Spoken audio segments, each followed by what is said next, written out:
Sure. Then I'm a school board president. So then, as a board member, when some great idea is brought, and there are many of people want many things, do you go back then to your goals and say, you know what, this doesn't fit with one of our strategic goals this year?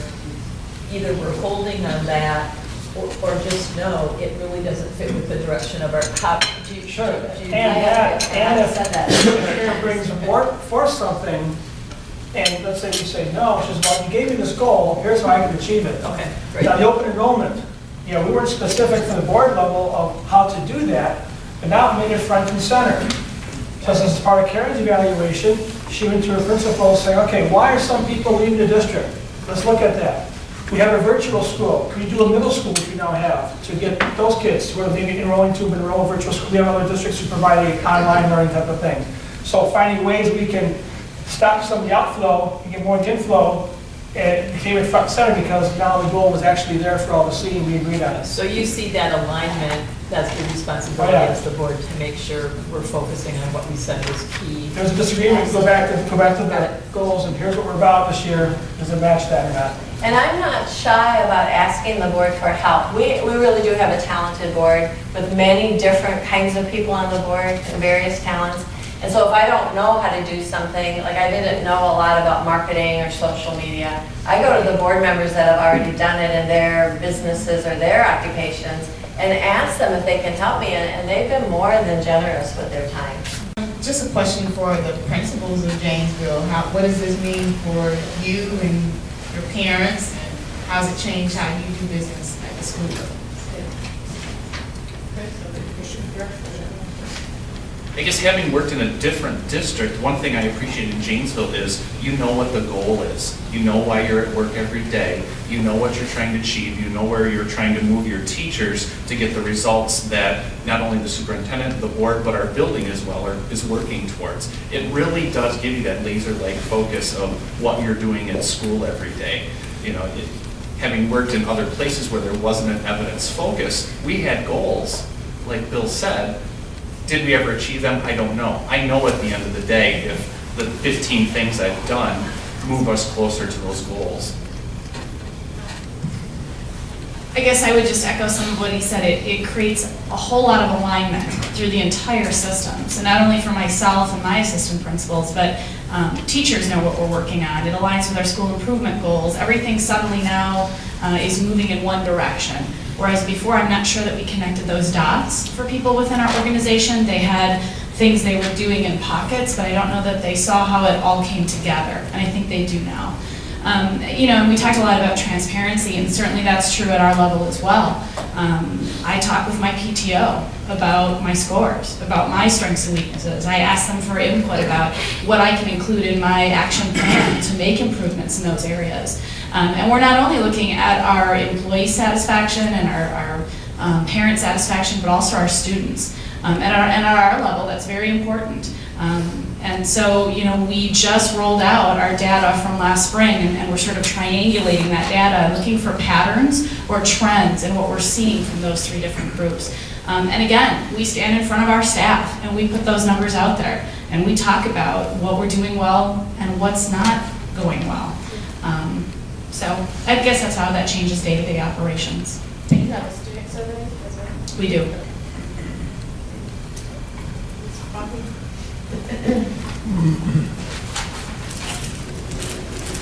May I ask what this has done as far as your teacher evaluation system, and has it cascaded to that level? And are you in the process, or have you thought of, or are you already doing some form of pay for performance attached to value added with your teachers?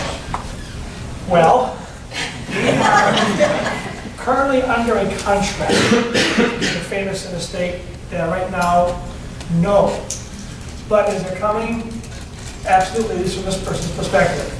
And in fact, we've already demonstrated your first year, cabinet members, principals, since they've set the bar and the examples, it'd be hard them to say, well, it doesn't apply to us.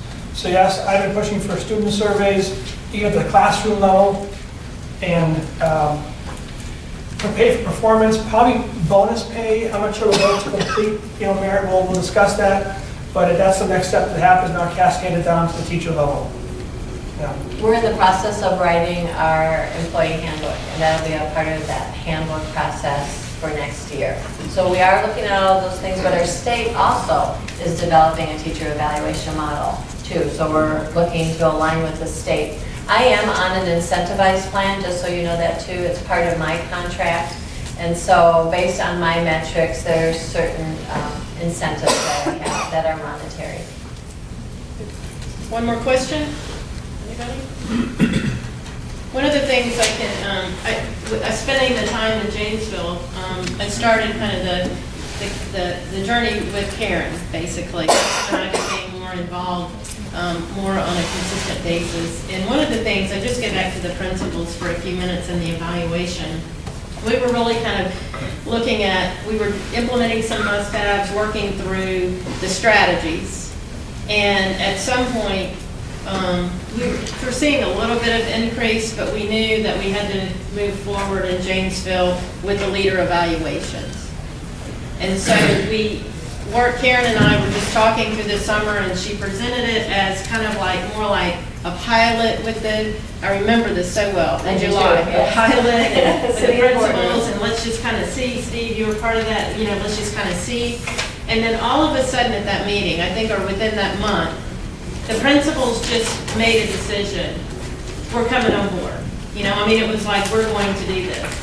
And I was like, what happened? And it made such a difference. I just want to congratulate at the principal level, because that's where the rubber meets the road in terms of what happens in the schools every day. And at that particular time, and I'm not going to say it was easy, because it's a really tough process to do that year. But then the next year, I went in, and then the next year I went in, and now it's not even part of a conversation of this is difficult. It's just part of the culture. It's hard, it's always hard to do, but leadership is hard. But it's just part of the culture of what we do. So there's not pushback, it's just what we do, and now we're looking at it from particular angles and how it can help us. So it's great to see that. I'm sorry, Karen. That was such a defining moment, I think, for us and for our team, that we knew beyond a shadow of a doubt that we would not be able to move forward without an accountability process. And that was our accountability process, was that LEM. As we work through it now for 4 years, we want to get better. We were talking more about our metrics and how do we measure and have really good, true measurements. But I can't imagine ever going back from that. Yeah, we started with Janesville because some of us are newer than others in the process, or some of us haven't started or talking about starting it. And so it's hard. Okay? It is just darn hard. And those first year or 2 years, it's just really, really difficult to do. But then there is light at the end of the tunnel. And so I think Janesville presents that light at the end of the tunnel. The conversation is a mature one. It's looking at results, and we're having this conversation. But it doesn't get there just like that. It's just really a difficult process to go through. And they really, really kind of led that charge to do that. Yeah, I'd say two quick final things. We allow explanations as to why it didn't go as well, but not excuses. Okay, you got a challenging thing, what have you. We also give different goals based on where you're at. If you have a school that's in a very challenging situation, maybe because of poverty, there might be different measurement, different weights versus another school that's in a very affluent area. And the final tip or advice is, it is not going to be perfect. Yes. We had problems with the first couple surveys or evaluations and things we improved upon, but to keep waiting until it's perfect. Well, if you do that, no one would hear ever be married, because you just start going, and then we'll make corrections as you go along. My wife would be, no, I'm just kidding. So we'll take one last comment from Chris, and then we'll. Yeah, I'd just like to congratulate you, because what I heard was a maturity, which was the word you used, about the ability to honestly say, wow, these three things are bad in our schools or in our district. These are the things we have to work on, and I hope that also means your board's got the maturity to not shoot the messenger and say, all right, then what do we need to do? That's one of the challenges we've got in our area, is having the ability to have that kind of a conversation where we're not looking to shoot the messenger, but to say, okay, this is something we need to work on, let's work on it together. So I'd like to congratulate you on getting that far. So what we'll do, if you'll join me in thanking